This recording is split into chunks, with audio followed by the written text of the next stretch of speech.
Okay, so we're moving into micro domain, I think, after the previous talk, if that's okay. So I'll be talking about an N of around 1. I hope, nevertheless, that some of what I have to say about children's intonation will resonate and connect with the talks we've already enjoyed. Okay, speech is not just words. We've heard a lot about words today, but I would just like to make a plea that speech is more than just words. And I'll start off with this quotation from the novel Atonement by Ian McEwan, which I leave you with. The indistinct murmur of voices heard through a carpeted floor surpassed in clarity a typed-up transcript. A conversation that penetrated a wall, or better, 2 walls, came stripped of all but its essential twists and nuances. So I'm going to be talking about essential twists and nuances. With luck.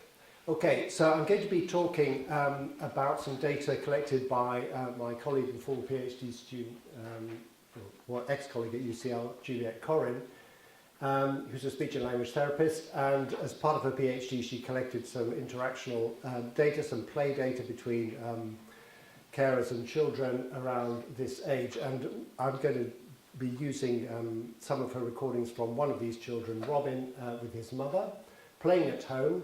It's a monolingual English family, the southeast of England. Robin was judged to be typically developing. They are from an educated and relatively high socioeconomic background. All those things are kind of makes it a rather uninteresting data, but I hope nevertheless that it will be of interest. And I'm happy to talk about some work that I did with a very different kind of population in a similar way in questions if you're interested. But it's play activities. They're playing with jigsaw form boards. You'll see some video in a minute. The researcher was present. We've had discussion about effect of video recordings and so on. I think, one doesn't need to worry too much after you're a bit into the data for the purposes we're talking about. I think more important is the point that Danielle made about its particular kinds of activities and actions that are involved when video recordings go on, typically, and maybe the actions and the activities that are key here rather than the presence of the video. So the amount of data is there. I'm going to be just looking at a couple of small fragments today, but I have actually looked at this data in quite a lot of detail from various perspectives, as did Juliet. I'm going to be talking about some phonetic features which are transcribed impressionistically, that's to say by listening carefully on repeated occasions, and also combining that with an acoustic analysis using a standard kind of analysis package for looking at fundamental frequency and related prosodic features particularly. Okay, so what's involved in speech development, what's involved in intonation development? I think we can think of it in terms of 3 things that children are concerned with. One is, the first one's having fun, and I'll have something to say about that. Exploring the sound-making capacity that we are born with, trying things out. The second point, the second is the area I'm going to be mainly talking about, is making sense. We're learning to make sense, be that in terms of words or be that in terms of non-word. I won't say non-verbal because that's a misused term, I think, but non-word aspects of speech. And here, making sense in the context of this talk is about establishing or gaining access to the intonation of the language which you're learning, the structures, the phonological structures and systems of intonation that are in that language. To use them, both produce them and to understand them. And the third point, the third aspect of learning speech and learning intonation is one I'm not going to talk about today, but again, very happy to discuss, is sounding right. So that's to say, learning how to sound like the people in the speech community which you're born into, so the more sociolinguistic aspects. So these things obviously go on at the same time, but are separable conceptually, I think. Ooh. So I'm going to first of all talk about having fun. And I'm going to play a little fragment of video now, if the gods that preside over here permit. And what you'll see is Robin and his mother playing. And I particularly like to draw your attention to the point in the sort of after the initial section where they're talking together, where he turns his back on his mother and just plays and just proceeds towards a box of toys and does things with that. And I'm particularly interested in the sounds he's producing, the kinds of vocalization, if you like, that he's producing here, which we'll talk about a bit more. Also over there. You see the ball over there? Yes!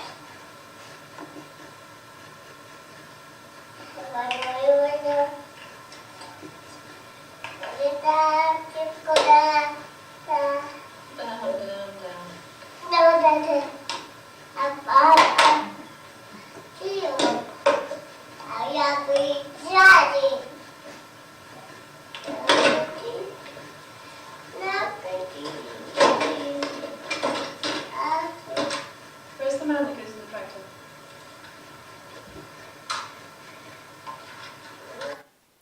Okay, so that was it.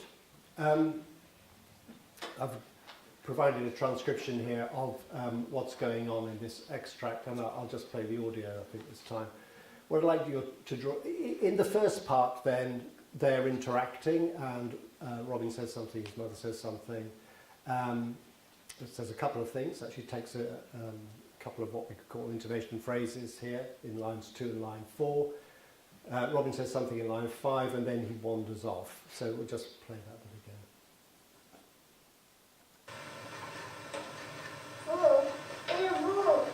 Also over there. You see the ball over there? Yes! Okay, so now we're away. And in this next part, it's much more Robin playing, talking on his own, and there's one intervention from his mother in line 9, which is interestingly picked up by Robin in line 10. So I'd just like to draw your attention while you're looking at this, at the range of different patterns that he's producing, the ways in which certain syllables seem to have moving pitch on them, where there's variations in loudness, there's variations in tempo, there's pauses and so on, different kinds of pitch patterns occurring, which I'll be saying about.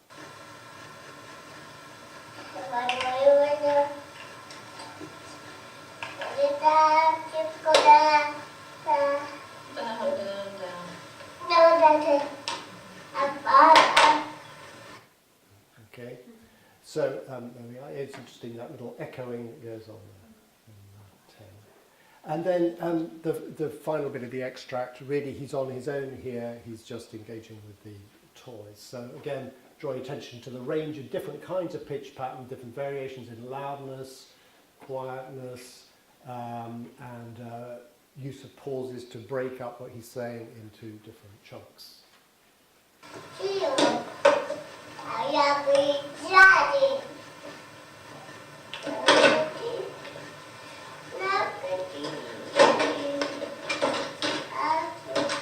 Where's the man that goes in the tractor? And now she's back in. Okay, so the thing I would like to illustrate from, or draw your attention to in data like this, which is very, very common, and probably resonates with you in your observation of young children, is the variability or variation, if you like, in the kinds of vocalization that the child's producing. There are phrases of different lengths. What we might, when we were talking about the adult language, we would call intonation phrases. They vary in length. They might be one syllable, there might be several syllables.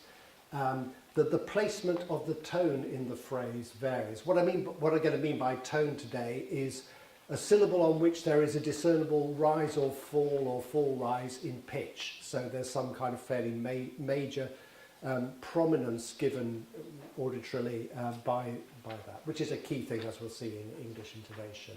There's a variation in tone choice. We saw rises, we saw falls, we saw rise, falls, fall rises, a full gamut of different kinds of pitch movement on the tone. The start and end point of the tone varies. Some start high in the pitch range, some start low in the pitch range, and so And there's a variation in the patterns of syllable that precede the tone, the patterns of syllable that follow the tone. And there's variations in the patterning of tempo and loudness as well. So there's a huge amount of phonetic, he's displaying, it seems to me, a very full range of phonetic abilities in terms of these prosodic features already at this stage, and features that will come to be particularly important for the intonation system of English. So I've called this solo play, intonational variability in solo play.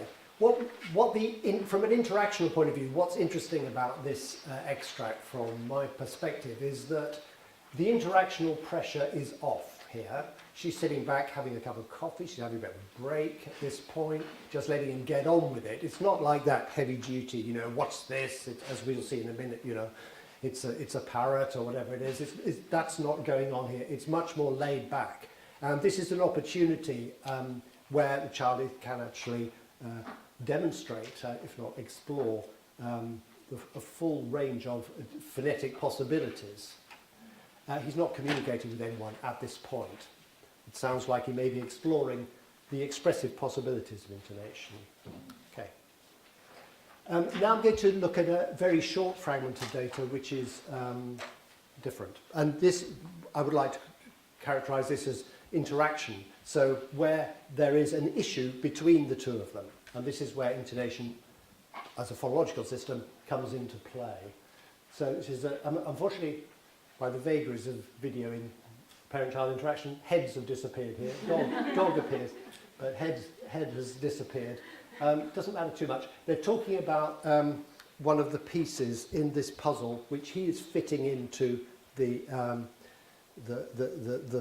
puzzle on the floor. Okay. Now, what's this? You remember what this is? Top. That's right. Top. Where's that? Does that go in there? That's good. Okay, so this is back to more Sarah's territory here, I think. Here we've got a classic kind of sequence where there's a request from the mother, indirect, I suppose, indirect speech act you might call it, a request for a naming, and in line 2, and then the sequence, the three-part sequence basically unfolds in the way which we've already seen today. I'll just play it again. What's this? You remember what this is? Top. That's right. Top. Now, I didn't do what I should have done, which is play you line 3 on its own and ask you what it meant and what it was about. But I hope my phonetic transcription gives you some idea that actually you probably wouldn't have had much of a clue. And that is actually pretty crucial to my thesis. So what I would like to show, and I'm going to look at this little fragment in some detail, is that basically once you get into interaction, there are 3 main constraints on what you can do with all that stuff to do with pitch and loudness that we saw Robin demonstrating in his solo play when the interactive pressure was off. In interaction, there are 3 things you have to do. One is you have to produce a tone, okay? And this is constrained by the need to delimit the end of your turn in the conversation. The second thing is you have to decide where to place that tone, because this is constrained by considerations of topic, what it is you're talking about. And the third thing is to you have to decide which tone to choose, be it to fall, rise, rise, fall, etc. And this is constrained by the need to match or not match with the prior tone, the tone of the prior speaker in the prior turn. Okay, so these are the 3 things that basically drive English intonation and how it's organised. So we can see this going on here. First of all, I'm going to talk about tones about turns and the relation of producing a tone to the delimitation of the turn. We can think of basically intonation providing a traffic light system in conversational interaction, so that there are certain things you need to do in order to let the other person start talking. Think of it as having a set of traffic lights on your head. which is unusual. My clip art wouldn't extend to that. But that's basically what's going on. Everybody has a set of traffic lights on their head. And one of the things, I'm not saying that the only thing that regulates turn taking is intonation, but it's a key component, especially when you're unintelligible, like Robin. Okay, so some of the questions we can ask when we look at any data like this is, does turn taking proceed in an orderly way? What do we mean by that? Without excessive overlap. Overlap occurs in about 40% of turns in ordinary adult conversation and occupies about 15% of normal speaking time. So overlap is quite common, but excessive overlap will be more than that, you could say. Or without long silence between turns. So does turn taking proceed in an orderly way? I think you might think on the basis of that little fragment, well, yeah, it does actually, in that fragment. Is the intonational prominence or the tone close to the end of the turn, okay, which enables that to happen? And in the absence of such prominence, the absence of a tone, does the mother wait for Robin to finish? Okay, so I'll formalise this in a second, but if we just have a look at it, we can think of it like this. If we think of the mother's turn, you remember what this is? okay, we can think of this as a single intonation phrase, then it's produced as a single chunk, but it's made up of different parts. You remember what? Okay, so this we could say is technically known as the head of the tone unit, or the intonation phrase, and here it's not possible for another speaker to come in during this portion without it being heard as and treated as an interruption. Okay, so that's the head. So it's the red light. Don't talk. You remember what? Why not? Because there is no tone. What this is? This is, and then you can do it. So it's like the amber light here. Yeah, you can talk after this because I have signalled. I've changed the lights, if you like. Okay, so one of the questions we might ask about Robin is, or any individual, typical, atypical, developing, are they able to respond to this cue to the end of the turn? Well, it looks like Robin is. He comes in straight away. There is no noticeable pause here. He comes in immediately and takes a turn. Okay.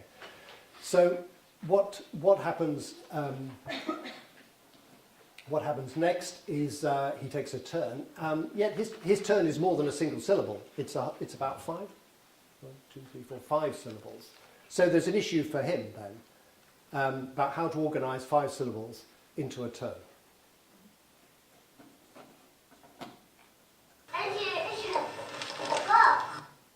Okay, so seems to work pretty well. What happens is he produces a head with a pause. Nothing happens. His mother doesn't come in at that point. So she seems to be orienting to the incompletion of his intonation phrase, even though there is a pause. Okay, and he produces something which has a falling pitch movement, and immediately his mother comes in. Top, that's right, top.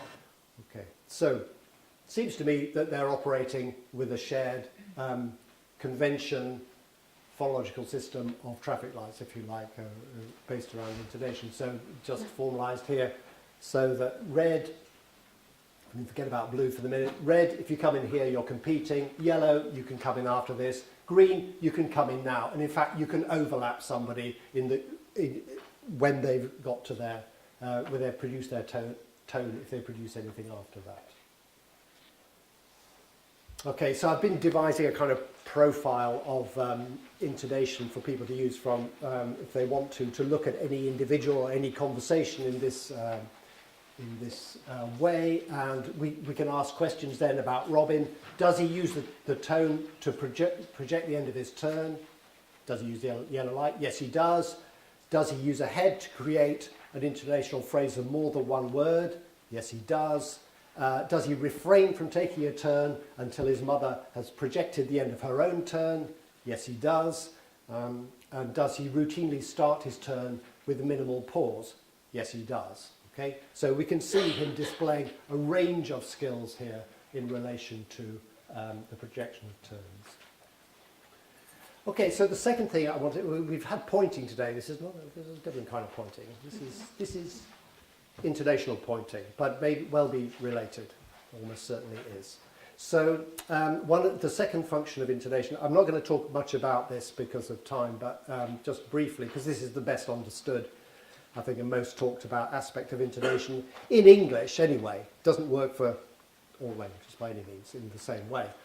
But in English, what we do is we can put the tone on the element that we consider to be the most important, the topically most important aspect of element in the intonation phrase. So what's happening here? Well, we'll just listen to, here we go. The tone, I think we would all agree, is on the final syllable here. It's louder, it has a main pitch movement.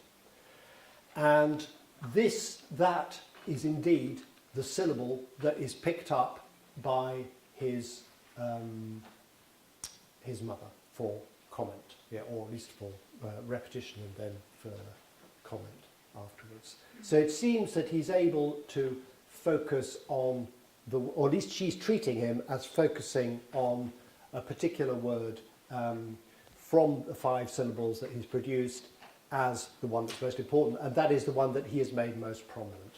I'm not going to develop this further because actually at this stage it has to be said Robin is very much working out how this system works, and I've written about that elsewhere, which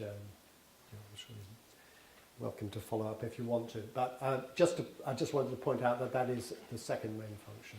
So the question we can ask is, can Robin highlight the topically salient item in his turn by locating the tonic on that word? Yes, when it's in final position would be the caveat I would make here, because he doesn't do it very effectively when it's in an earlier position. And the evidence is his mother seems to pick up on that as the focused or important item. The corollary of that, can he background or put in the background less important items, those already, for whatever reason, he's not highlighting? Yes, he can put them in the head. Ija, whatever that is, not so important. Bach, yeah. Okay. So, so far we've looked then at how intonation works in turn taking and in to focus on topically important element. The third key thing that intonation seems to do in English, and probably more widely, is it provides a resource for showing whether or not we're aligning with what the previous speaker has said, or has done, I should say, in their previous turn. For this, we just need to think about what's going on here. In the first line here, the mother is making a request. Yeah? It's indirectly, but it's a request to produce a label. And in the second, okay, so, and she does that with This is a tone, she ends with a tone that has a falling pitch movement. Robin then produces a string of 5 syllables, the final one of which is an unrecognisable form, but it also has a falling tone. Okay? What happens next is that the mother top. produces a monosyllabic word, similar, same vowel as this one, and it also has a falling tone. It seems to me, and I think you probably agree, that she is treating this as a response to this request, okay? And not only as a response, but also as a reasonable response to this request. Yeah? That it is a suitable answer. She goes on, that's right, top. Okay. You may think, well, that's blooming obvious, but what else could have happened? So here, he could have done something like Ija pot, in which case the whole trajectory would probably have been different, because he might be, I mean, I'm not sure he would at this stage be able to do that, but it would be initiating some other kind of action, like understanding check. Or, at this point, she could have done pop, what, or the other things that one might have done, okay? With a rising, and all those things I did had rising intonation, so thereby initiating a completely different trajectory. So instead of here responding and confirming that that was indeed the right answer, she would then be initiating a repair. What? Okay, and then we enter into one of those sequences that Sarah was talking about where we're doing repair. So basically then, the decision to do the same tone here as your prior speaker, or here as your prior speaker did, or do a different tone, basically is going to either align with the action that's already going on. In this case, it's this request sequence. I make a request, you provide a response, and I confirm that that was a suitable response. Or an alternative trajectory, I make a request, you provide a response, and I initiate some kind of repair on that response. So it's the choice of whether to do a matching or a non-matching tone at this point that initiates, that determines the trajectory of action that is going on. Okay, so it looks like what happens then is that, this is just to summarise that if we match the preceding intonational phrase, then we're aligning with the action that is underway, in this case the request sequence. If we don't, and I haven't given you an example of non-matching, but I mean I'm happy to provide them, but just for interest of time I haven't done that today. If you produce a non-match, then that's disaligning with what's going on. You're initiating a different trajectory of action there. Okay, so one of the questions then that one could ask is, of any interaction like this is, can the child use tonal matching to align with the action of the other person's prior turn? The answer here I would say is yes. What action does he align with? With a request. Okay. And the evidence is that the mother confirms that in third position. Okay, so to summarise, what I've tried to say is, what I've tried to convey is that in conversation, there are a number of aspects of the management of talk that are can be conveyed without the use of words, without drawing on words.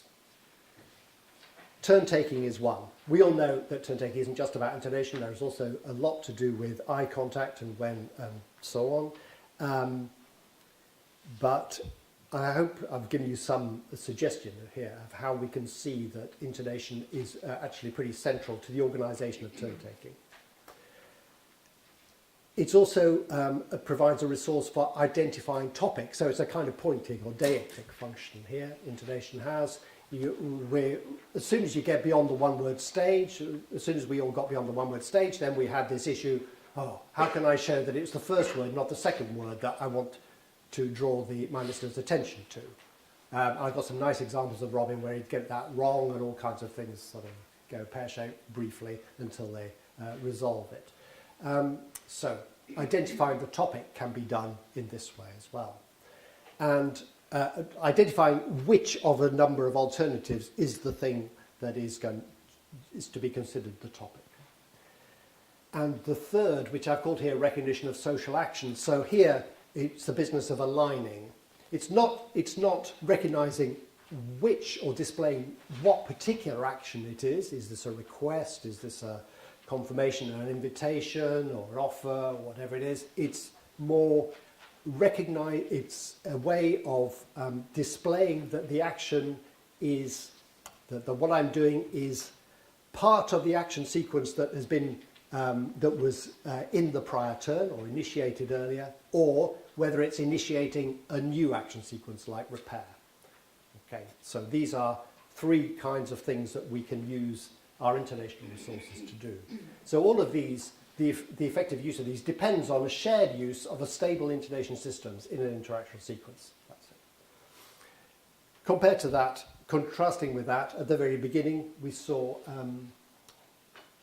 that the child using free variation in intonation when the interactional pressure was off. Okay, so those are, that's basically the data I wanted to talk about from Robin. Can you tell me how long we finished? Yeah, okay, I'll finish there. Excellent.